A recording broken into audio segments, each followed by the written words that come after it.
Assalamualaikum warahmatullahi wabarakatuh. Berjumpa lagi dengan channel Kadang Sinau 27.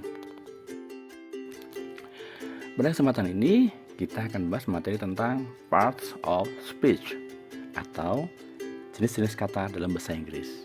Tapi sebelumnya jangan lupa untuk like, kemudian subscribe, dan juga berikan komen yang membagi channel kami agar kalian bisa selalu mengikuti perkembangan terbaru channel kami dan agar channel kami semakin berkembang. Oke, apa itu parts of speech? Parts of speech kalau dalam bahasa Indonesia adalah jenis-jenis kata. Nah, dalam bahasa Inggris apa saja kata-kata tersebut? Nah, kita mulai dari yang nomor pertama. Itu adalah noun, ya. Noun. Noun itu kalau dalam bahasa Indonesia artinya adalah kata benda. Apa itu kata benda?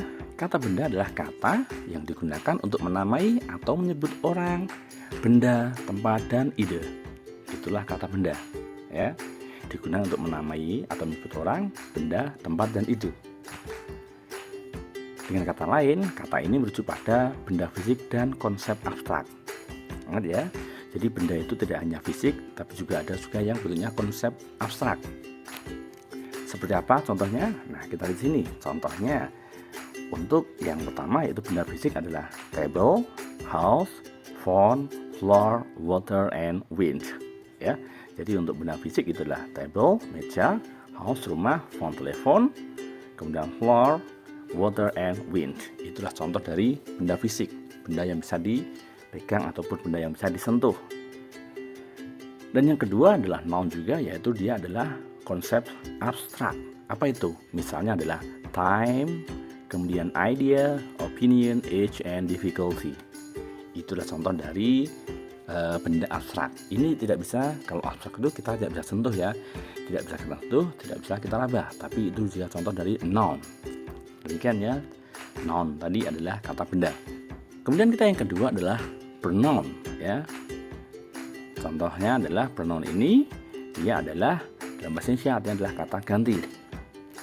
Apa itu kata ganti atau pronoun? Pronoun adalah kata yang digunakan untuk menggantikan noun. Ingat ya, pronoun itulah kata yang digunakan untuk menggantikan noun atau menggantikan kata benda. Di sini terdapat 8 jenis dari pronoun. Yang pertama adalah personal pronoun.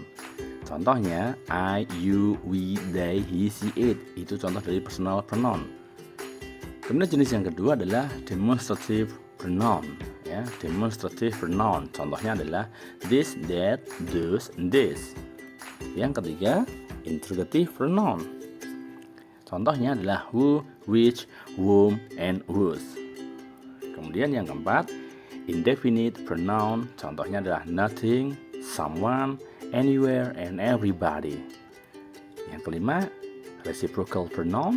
Itu contohnya adalah each other and one another. 6. Relative pronoun. Contohnya adalah who, which, whom, and whose. Yang ketujuh ada reflexive pronoun. Contohnya adalah myself, yourself. Yang kedelapan adalah definite pronoun. Contohnya adalah the other and the others. Itu contoh dari pronoun, ya. Jadi pronoun itulah kata ganti. Fungsinya untuk menggantikan noun atau kata benda. Yang ketiga ada verb. Verb kalau dalam bahasa Indonesia adalah kata kerja, ya. Dalam bahasa Indonesia adalah kata kerja. Itu kata yang bagaimana toh? Verb adalah kata yang mendeskripsikan aksi, tindakan, kondisi, atau pengalaman sesuatu.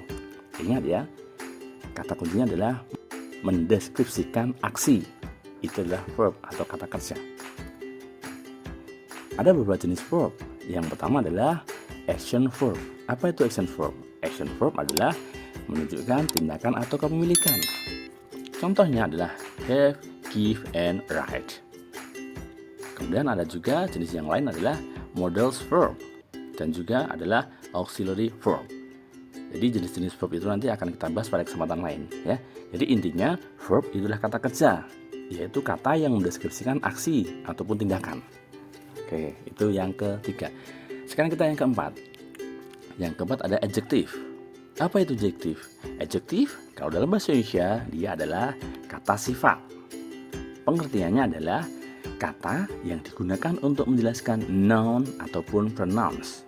Jadi kata sifat inilah kata yang digunakan untuk menjelaskan kata benda ataupun pronouns. Tuh ya, kata sifat seperti itu. Contoh dari kata sifat adalah beautiful, cantik, handsome, ganteng, old, tua, big, besar, long, itu adalah panjang. Nah, sekarang kita yang kelima. Kita ada adverb di sini. Tadi ada adjektif, sekarang yang kelima adalah adverb. Adverb dalam bahasa Indonesia dia artinya adalah kata keterangan. Apa itu kata keterangan? Kata keterangan atau adverb bisa didefinisikan sebagai kata yang digunakan untuk memberikan keterangan tambahan pada verb, adjektif ataupun adverb itu sendiri. Jelas ya? Jadi kalau adverb itulah kata keterangan yang digunakan untuk memberikan keterangan tambahan pada verb, pada adjektif ataupun pada adverb itu sendiri. Di sini ada jenis-jenis dari adverb, yaitu adverb of manner, contohnya well, softly, quickly. Kemudian adverb of degree, contohnya just, almost, so. Kemudian adverb of frequency, contohnya adalah usually, always, rarely. Adverb of place, contohnya in, above, and below. Kemudian adverb of time, contohnya annually, daily, and yesterday. Oke ya, jadi itulah adverb, kata keterangan. Dan biasanya adverb itu dia berakhir dengan li. Ingat, biasanya. Li di sini adalah dengan, ya. Misalnya quickly berarti dengan cepat. Ya, itu seperti itu ya. Jadi kata keterangan adverb itu biasanya adalah berakhir dengan li, yang artinya adalah dengan. Selanjutnya kita ke yang keenam. Ada yang namanya preposition. Apa itu preposition? Ya, preposition itu adalah kata depan. Kalau dalam bahasa Indonesia artinya adalah preposisi. Ya, preposition dalam bahasa Indonesia artinya adalah kata depan atau preposisi. Ini digunakan untuk menunjukkan hubungan antara noun dan kata-kata lainnya dalam sebuah kalimat. Itu adalah preposition. Jadi di sini untuk menunjukkan hubungan antara noun dan kata-kata lainnya dalam sebuah kalimat. Ya, preposition ataupun kata depan atau preposisi dalam bahasa Indonesia.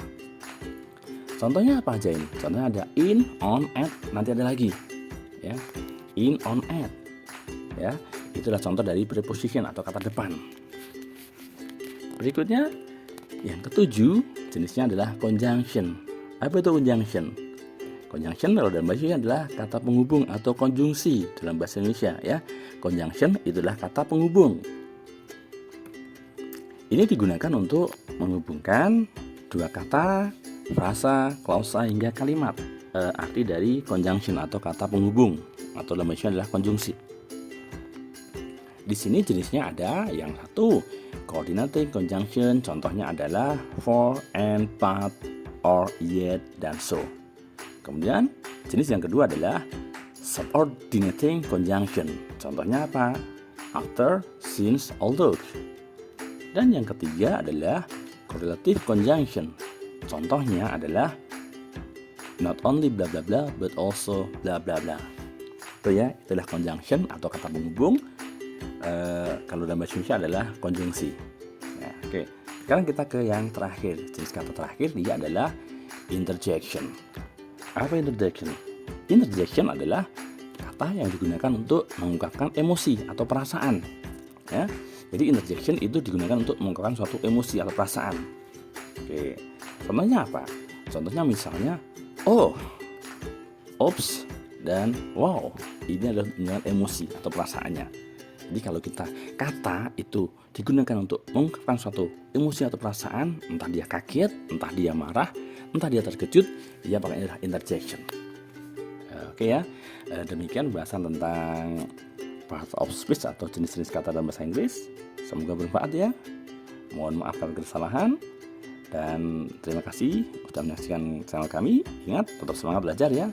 Jangan lupa berdoa dan yakin pasti keinginan kalian akan tercapai. Terima kasih, sampai jumpa lagi. Assalamualaikum warahmatullahi wabarakatuh.